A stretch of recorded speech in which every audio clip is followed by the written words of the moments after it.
Hello. It is Saturday, August 22nd.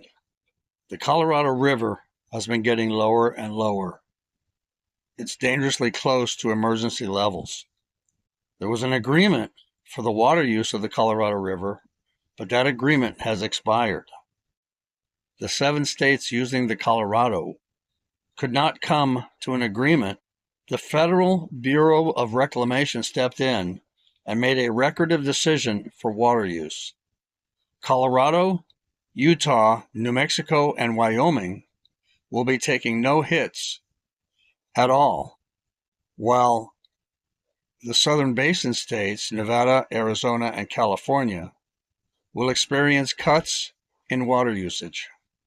Arizona Governor Katie Hobbs said, "This decision is not acceptable.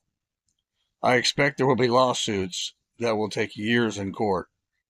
Evidently, the Bureau of Reclamation is in charge of or have jurisdiction over the Lake Mead and above that, Lake Powell. But the reservoirs, etc., above that do not fall under the jurisdiction of the Bureau of Reclamation. So they can't make decisions regarding that water. This is going to be really something because the water is getting to emergency levels. And this is all if the water doesn't get down below where they can't turn the turbines to make electricity for Las Vegas at Hoover Dam. So this is getting fascinating. I shouldn't laugh. It's very serious. Trump issues a 90-day tariff relief on ground beef as cattle herds hit a 75-year low.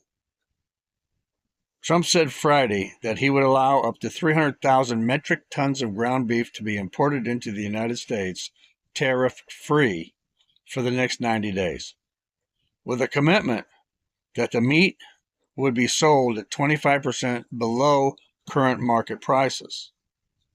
The announcement drew backlash from cattle industry groups and several Republican senators who warned that increasing imports could hurt American ranchers who are already struggling. I don't know about could hurt. I think definitely will hurt.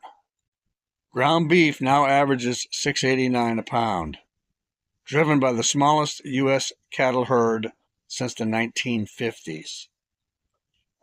Man, we're losing our beef, our cattle. It's, and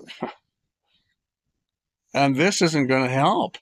It may help us save $1 or $2 for a little while, but it's not going to help those cattle herders. Texas Governor Greg Abbott announced Friday he had referred discriminatory religious facilities at 2 of the state major airports to the Justice Department over the installation of Islamic foot washing stations in its bathrooms.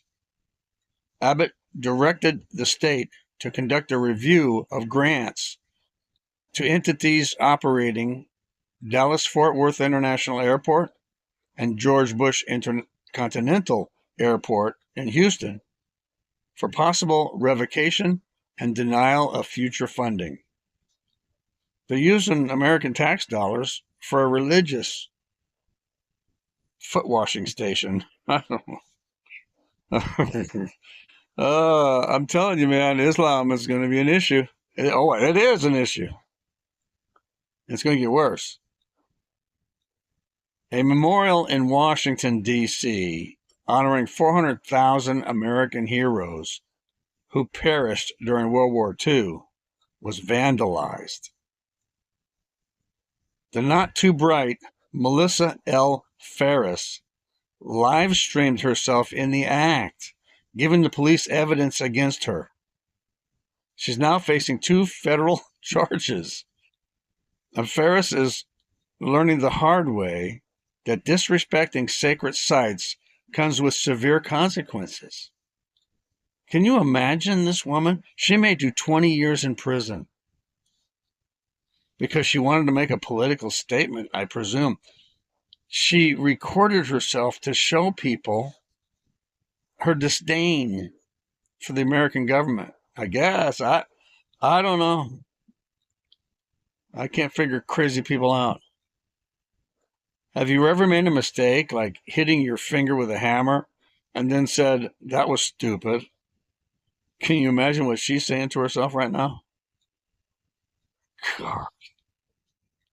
Iran's parliament passed legislation imposing up to 2 years in prison for any written or verbal contract with foreign media, embassies, or institutions without written government permission. Also, a possible 10-year prison sentence for any person found to be involved in activities deemed incompatible with Iranian culture. I was wondering why we don't see much video of everyday people in Iran. One person said using basic applications like WhatsApp or other messaging apps could get you in trouble if stopped at mobile checkpoints where phones are searched. Can you imagine that in America, being stopped at a checkpoint and police saying, give me your phone and open it so I can search it? Can you imagine what that lack of privacy feels like? I don't think I could stand that type of oppression. Ethel Caterham is recognized by Guinness World Records as the world's oldest living person at 117 years of age. Caterham was born in the United Kingdom on August 21st, 1909. She thinks one of her secrets to her longevity may be her non-confrontational approach to others. I imagine that might have a lot to do with it. Stress, I'm sure, takes years off our lives. Well, that's the news. Thank you for checking in. It's a beautiful weekend here in Texas. I hope it's beautiful where you're at, too. Have a great day.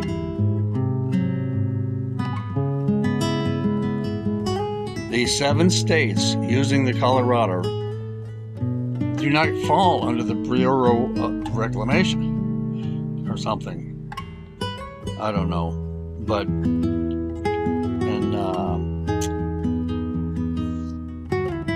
what's that dam?